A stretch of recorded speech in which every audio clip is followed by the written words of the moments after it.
Model बहू, अगर तुम्हें मुझसे इतनी ही प्रॉब्लम है तो शादी क्यों की? मुझे आपसे नहीं, बस उस फोटो से प्रॉब्लम है जो आपने सोशल मीडिया पर अपलोड किए। अरे इतनी सी बात और इतना ज्यादा ओवर रिएक्ट। ये इतनी सी नहीं, मेरी करियर की बात है। मैं मॉडल हूँ और मेरी इंडस्ट्री में कोई भी एक शादीशुदा मॉडल के साथ काम करना नहीं चाहता। इसीलिए अभी के अभी उन फोटो को डिलीट करो। नैना के गुस्से में ऐसा बोलने पर रोहित सोशल मीडिया से अपनी और नैना की सारी फोटो डिलीट कर देता है।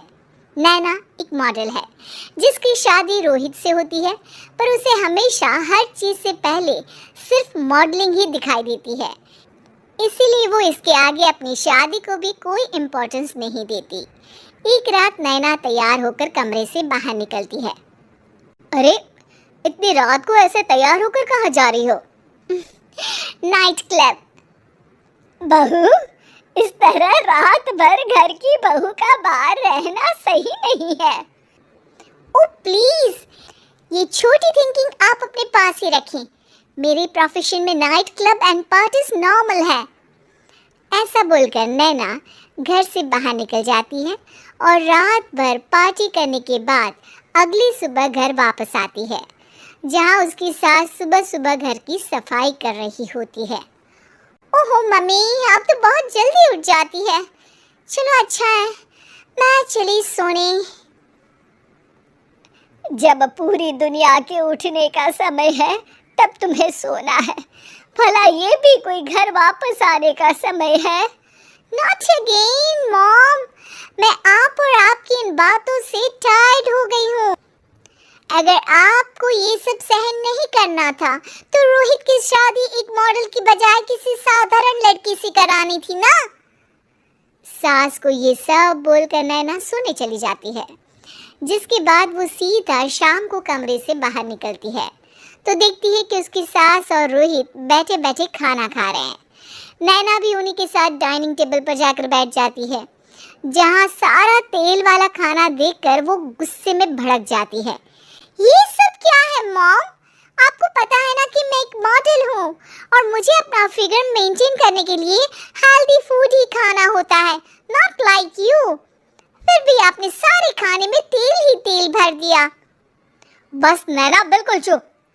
पहले तो तुम घर में एक सुई तक नहीं हिलाती और मम्मी जो पूरा समय अकेले काम करती रहती है उन पर चिल्ला रही हो। इतनी दिक्कत है तो खुद ही खाना क्यों नहीं बना लेती? पर बनाओगी कैसे? तुम्हें तो मॉडलिंग, पार्टी और सेल्फी के अलावा और कुछ आता ही नहीं ना। मेरे भैया भाभी ने मुझे आज तक किसी काम के लिए नहीं बोला। मैंने जब जो मांगा वो मिला और इन्हें देखो, खाने के नाम पर कितनी बातें सुना दी। बस बहुत हुआ, मुझे अब यहाँ नहीं रहना।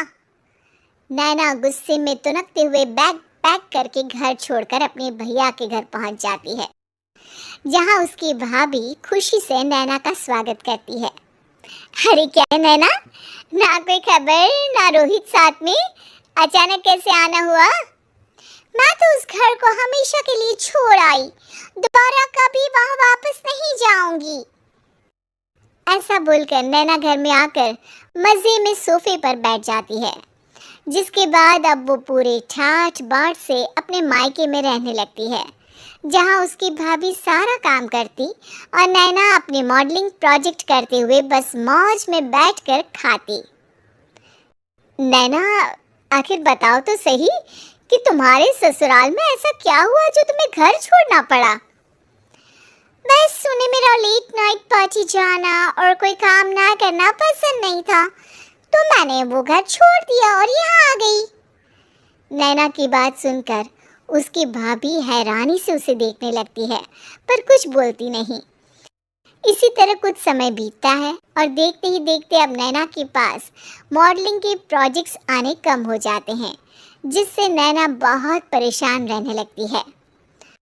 ऐसा कैसे हो सकता है? मैं इतनी सुंदर मॉडल हूँ तो फिर भी मुझे काम क्यों नहीं मिल रहा? देखो नैना, काम में ऐसे उतार चढ़ाव तो आते ही रहते हैं। आज नहीं तो कल तुम्हें इससे भी अच्छा काम मिलेगा। तब तक अगर तुम चाहो तो घर में खाली बोर बैठने से अच्छा है कि मेरी मदद कर सकती हो। नैना पहले तो घर के काम का नाम सुनकर नाक चढ़ाती है, लेकिन फिर कुछ दिनों तक कोई काम न होने पर बोर होकर अपने आप भाभी की मदद करने पहुंच जाती है। इसी तरह धीरे धीरे उसकी भाभी नैना को घर का काम करने के साथ सारा खाना बनाना भी सिखा देती है। एक रात नैना और उसके भैया भाभी साथ बैठकर डिनर कर रहे होते हैं। पता है, आज का सारा खाना नैना ने बनाया है। मैंने तो बस आज थोड़ी सी ही मदद की है। मानना पड़ेगा नैना, खाना तो बहुत स्वादिष्ट है। आखिर मेरी बहन मल्टी टैलेंटेड जो है, मॉडलिंग और घर दोनों एक साथ बखूबी संभाल सकती है। और फिर जब मदद करने के लिए घर में कोई दूसरा इंसान भी हो तो फिर दिक्कत ही क्या। मेरी बहन चाहे तो उसके लिए कुछ भी इम्पॉसिबल नहीं है। भैया की बात सुनकर नैना को अपनी सास और रोहित की याद आ जाती है। भैया, मम्मी और रोहित ने कभी मुझे मॉडलिंग करने से रोका नहीं। वो तो हमेशा हर चीज़ अकेले संभालते आए हैं और मैं हर काम खराब करती रही। मम्मी पूरा घर अकेली संभालती है और मुझसे बस थोड़ी मदद की उम्मीद करती है, पर उसकी जगह मैं उन्हें उल्टा बोलती रही। गलती मेरी है भैया, मुझे अपने ससुराल वापस जाना चाहिए। जानकर खुशी हुई बहना कि अब मेरी छोटी सी बहन समझदार भी हो गई है। इसके बाद नैना अपने ससुराल वापस आकर रोहित और अपनी सास से माफ़ी मांगती है और बाद में खुशी खुशी अपना मॉडलिंग और घर संभालते हुए ससुराल में रहने लगती है।